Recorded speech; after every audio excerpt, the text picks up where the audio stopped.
on your right, that hill is the hill of trash. And I'll talk more about it next time you guys come. Wow. That white plastic that you see on the slope, that is the liner. So it's like what makes the landfill waterproof. Is that the same liner as the retention closet there? No, different liner. It is a very specific landfill liner. I just wanted to pull over here because it's a good view of that hillside. So the tallest hill that you can see going up on our left, you can see the V ditch going down the middle. So that was a graded slope because that's where the landslide was.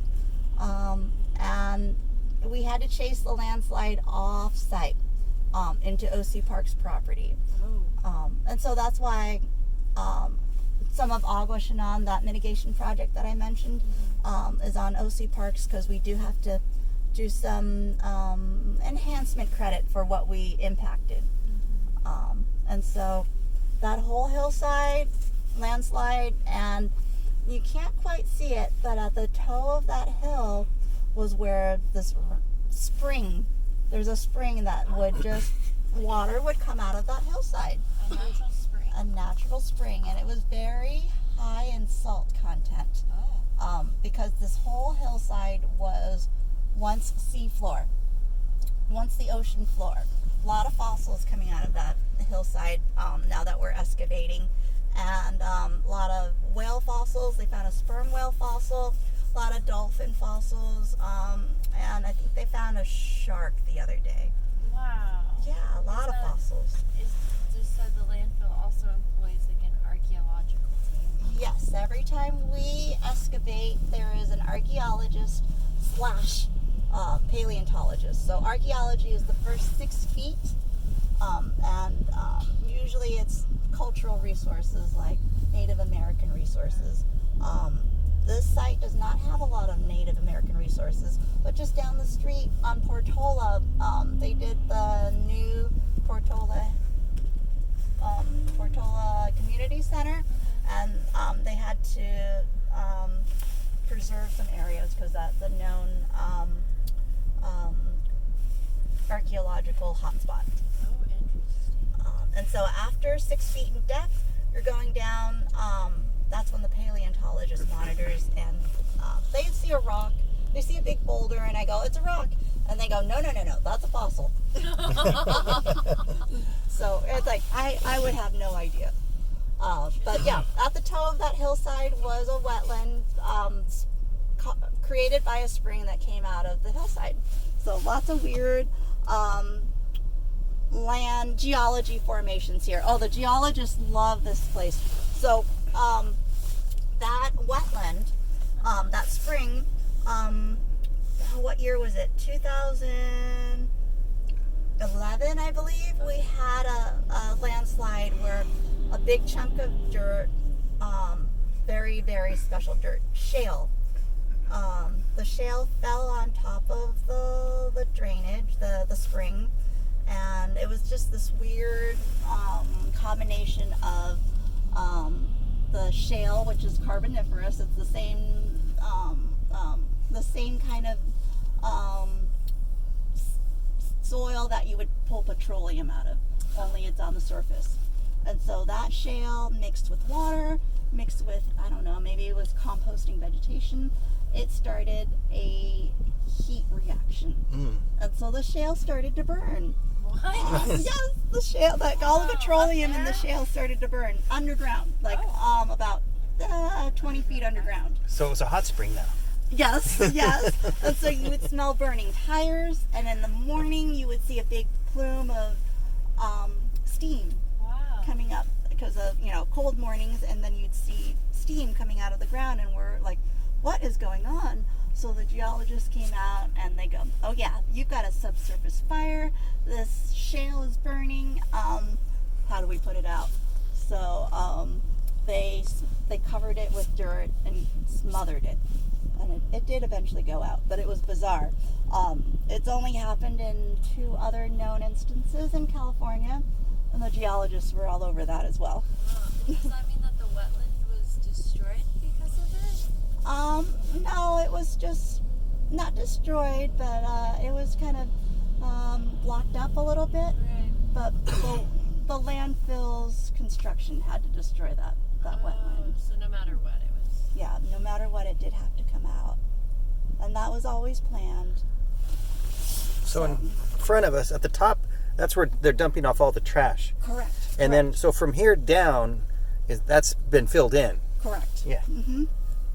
And yeah, they're I think what their elevation is like 1,200 feet in elevation, and the office is, can't remember what the elevation of the office is. It's like 1,000 maybe, 1,000 feet in elevation. So yeah, roughly 200 feet. I know between two different landfill tours I went on, they said it went up like 10 or 20 feet from the prior time I was there till then. And it just looked the same. Because when they do it, they just flatten it, and it just looks, you can't even notice a difference unless you've, Well, you come back in a month and it's higher. Yeah. For sure. And then in a year's time, it settles to 3 feet. So it's like give and take. But a landfill is a construction site, and it is constantly changing. And will they fill this in eventually? Yes, they will fill this in eventually. So can you see the orange fencing on the slope? Yeah. That's the limits of our new, we call them development phases. So phase 8A, it's not under construction today because it rained, but there should be 30 scrapers running around moving earth once it dries up, maybe tomorrow, maybe Wednesday. And this area that we're driving in right now, it's going to get graded. In fact, phase 9 goes higher up the hill, and the last phase of the landfill is right here where you guys parked. And so the office, the parking lot, even that power plant on our left, that all comes out. But that's like, I don't know, 30, 40 years down the road. Would they ever put solar panels on top of the surface where they finished? Possibly, when they're finished, maybe. But right now there's so much activity, it wouldn't make sense to have something stationary. Like, for instance, we always get propositions on, you have someone go out and monitor all the landfill gas lines all the time. Why don't you make it automated and have a sensor report to the cloud, and you can upload all the data, and you won't have to have someone checking every day. But those gas lines change yearly. It wouldn't make sense to invest in something and then have it moved.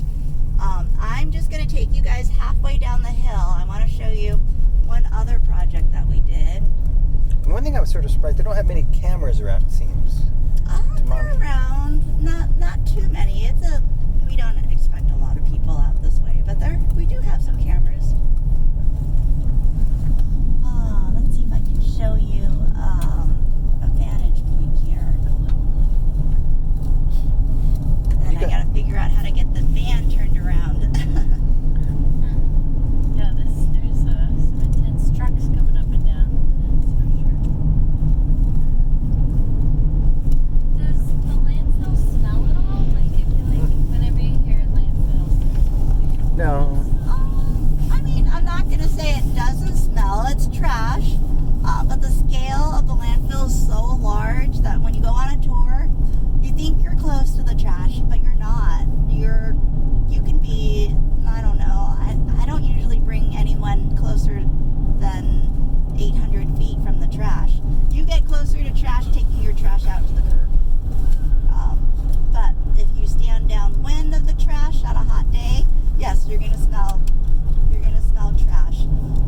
If the landfill gas collection system isn't being efficient and collecting everything the way it should, you will smell landfill gas, and that is much more pungent than fresh trash. Okay, so starting here, everything on the left is also a restoration project.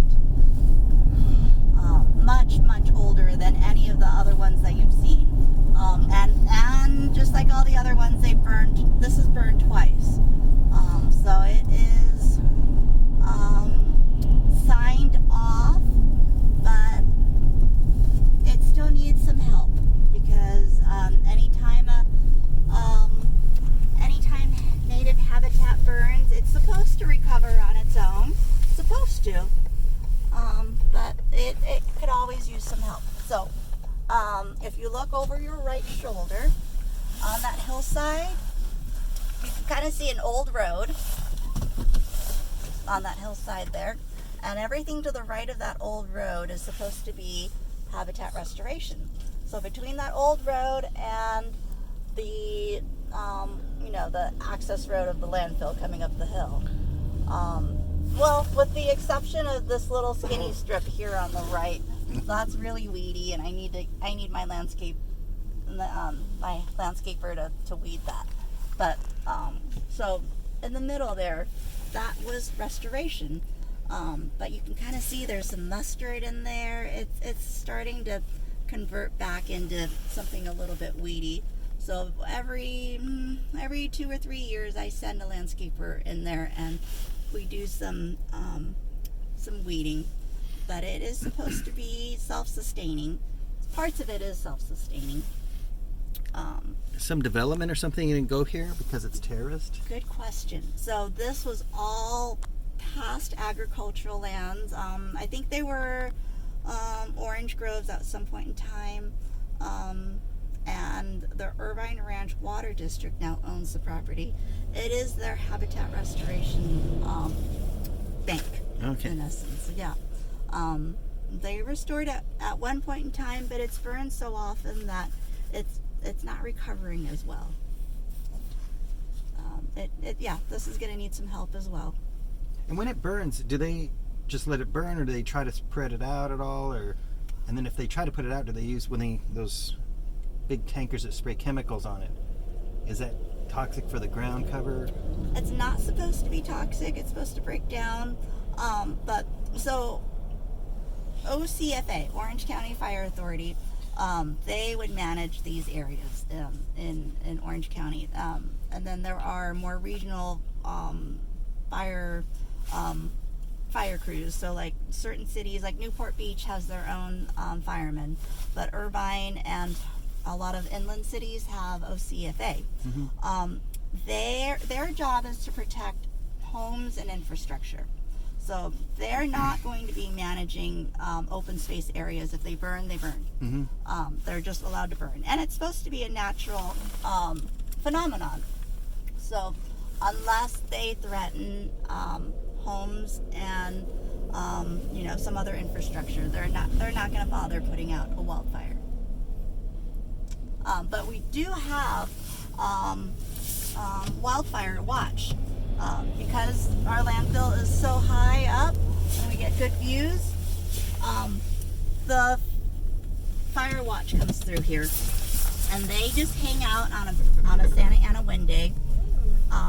They'll hang out right here, and they're watching for any sparks, any smoke out in the distance, and they try to monitor and make sure we can catch any wildfires well in advance before they get too big. You remember the bonfire that was in Silverado Canyon? Oh my gosh, a while ago. What year was that? That was like 3 years ago, maybe 4 at the most. Okay. A friend of mine lived in Silverado Canyon, and their house got burned down. It was 7 houses that got burned. Oh my gosh. It was caused from a weed house. Oh really? Yeah. Oh wow. Nobody was in the house, and they were running a generator powered off propane with other propane tanks nearby, and it blew up. Oh my gosh. And it was because of Santa Ana winds, and the Edison was going to shut down the power, and they didn't want their power shut down. Right. So they had the generator they hooked up and probably jury rigged, because I don't know of any that run off propane. Not too many. Yeah. So, and then my friend's still living, right now they're living in a garage because the insurance company is messing around. Oh, it always takes forever to get something done. Well, the insurance company says, we'll only give you like $260. And they go, permits are $100,000. Yeah. That's going to eat up all their costs. Yeah. Oh. And then now, because the hillsides have been burned, they have to do mudslide stuff. Yeah. And all sorts of other stuff. and that's not covered on the insurance. And she'll never recover costs if she just sells a bare lot. No, and my thing was, when you start off, you got to get an attorney fast. Yeah. The faster you get the attorney, the less resistance you're going to get in the long run, because they're going to know, oh, they're going to do an attorney.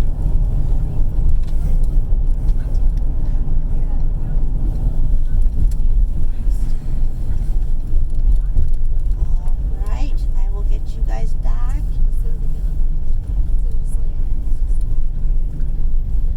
Well, I hope this was the restoration project tour you wanted to see.